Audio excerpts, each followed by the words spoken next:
and it works.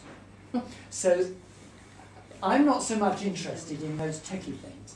I'm interested in using the essence of what bees do to help communities to be more thriving, to help organisations like the UKCP to see its way forward. And I believe there is a real potential. And I'm working in a small town called Keynsham between Bath and Bristol to use these ideas to transform the town into a more vibrant and healthy place. And I've written down here some of the things that you need to do in order to do this. And it's kind of unfamiliar territory to most of you, and it was certainly unfamiliar to me when I first started. But you have to think global and act local.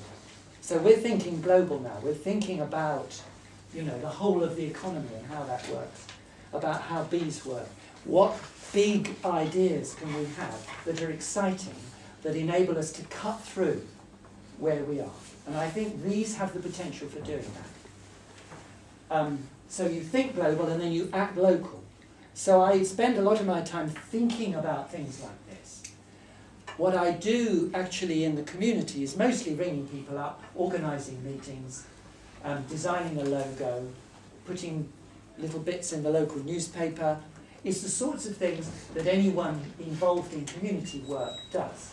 Or, for that matter, organising the UKCP. It's kind of organisational type of things. Define boundaries of the system. Now, you've been talking about boundaries this morning, in effect. There are actually two sorts of boundaries here. There are the geographical boundaries that you were talking about. How do you help areas where, you know, it's England, Wales and Scotland and Northern Ireland? Yeah, it's a big area, isn't it? And although there are lots of psychotherapists in any one area, there are actually relatively few. How can you use these ideas to make things better for the few who happen to be in the outer reaches? Aberdeen is mentioned, wasn't it? So there are boundaries to the system and how you can think about that. We've drawn our boundary around the town. It's a natural geographical boundary. It's divided down the middle by a river, and it's rich one side, poor the other. And they don't like to talk to one another. These are, you know, a few hundred yards. But I mean, that's familiar, isn't it? It's how human beings are. We can use these ideas to draw those two halves together by drawing a boundary round Keynsham. The risk of drawing a boundary geographically, or even a virtual boundary, which I'll come to in a minute, is tribalism, which is another common human characteristic, which has its values, but it has its disadvantages as well, and I guess these modality wars are a version of tribalism. And so I've talked about geographical boundaries, and you can use technology for that. I mean, there isn't time to go into how you could do this, but there are lots of ways of dealing with that. Once you've got a vision of what you need to do in order to enable those people to work more effectively, like bees do in a hive. It's 12 o'clock. Can I have a few more minutes? Okay, so the virtual boundaries. Now, the other sort of, we talked about geographical boundaries. The other sort of boundary is a type of virtual boundary that has to do with common interests, which doesn't have to be confined to geography. Now, for instance, you could draw your boundary, of UKCP round a certain group of psychotherapeutic approaches, which tends to mostly exclude psychologists and what they do, perhaps not entirely.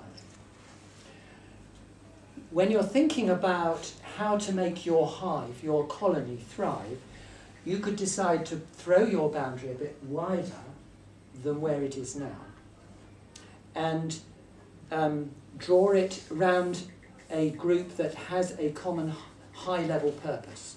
We were talking about high-level purposes before. The higher you go, the more people you draw in. So you could say, And I think you do to some extent, I think, in UKCP, from what the little I know, embrace the idea of mental health and the mental health and well-being of the population. It's there. You could say, okay, what can we say about, and you were almost doing it actually earlier on, what can we say about the mental health and well-being of the population? Can we make a contribution there at that level? Which would mean talking about what public health departments do to promote mental well-being.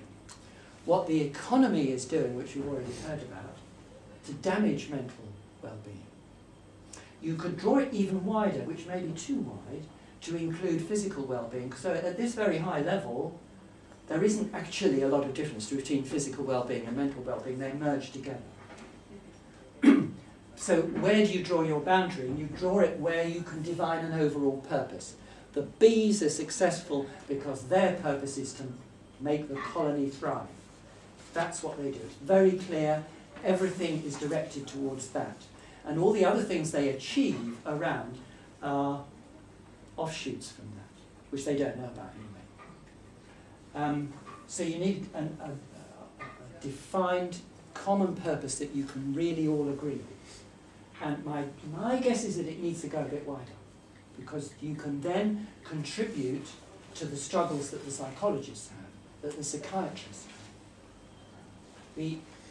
The College of, the Council of Osteopaths, General Council of Osteopaths, is currently doing something a little bit like that. They have what they call a development agenda, where they're bringing together a number of probably potential warriors in the modality fights that go on within osteopathy to define a common direction forward. They're doing that, and they're just doing it now, so it's a new thing. Improve connectivity. Now, another reason why beehives are so successful is because they communicate intensively with one another. But those communications are very, very local. So in a geographical area you can actually meet, unless it's a very widely dispersed area. Face-to-face meeting is much better. Now we have technology to overcome the limitations of face-to-face meetings, so you don't have to travel so much all the time. It's never as good. But group conference, Skype video conferences are really good, actually. They're an inadequate substitute, but they are a substitute. So improving connectivity inside and out, you have to connect with your environment so you can respond to what's going on in the environment.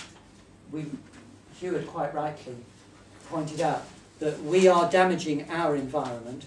Part of the reason we're doing that is because human beings have drawn their boundary around what they do very tightly to themselves. They're not feeling part of nature. So you can take these ideas at whatever level you want. And perhaps the most complicated and tricky of all is what complexity people call simple rules. Those are the... right, we better stop. We can talk about this over lunch if you want to, or at a separate time. But the simple rules that bees use when they interact with one another are what makes those interactions work. So when you actually meet together and when you have conversations, what do you talk about? And how do you do that? And it's about dialogue, it's about dialectic, which is an enormous subject, which actually you could contribute to brilliantly, I would have thought. And you could make a really powerful contribution to how to make what complexity people call simple rules. It's a set of values. It's a sense of modelling what matters. It's all very complicated, but you know this stuff and I don't need to tell you, but it's putting it in this context, it can become a key to making things better. And something that you can offer that maybe you didn't realise you could offer. Okay. And I put a bit stuff about, that text says more or less that really. So, did I want to say something at the end? We've run out of time. There's stuff about how to evaluate this, which is quite tricky. Oh, I was going to say the Israelis and the Palestinians, a brilliant example of finding an opportunity to bring warring parties together is the Divan East-West Orchestra that Daniel Barenboim started.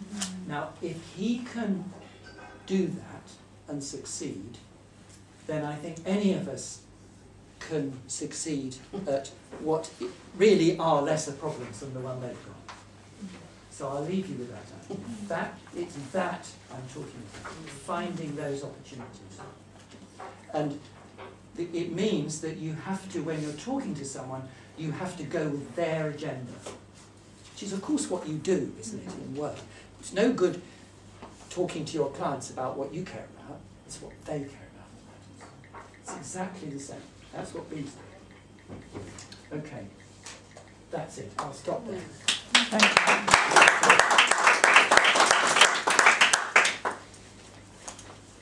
7 minutes over. So 8 minutes. Shall we have lunch and continue the discussion over lunch for those of you who want to, and then we can also see if there's a want or will to have something else after lunch.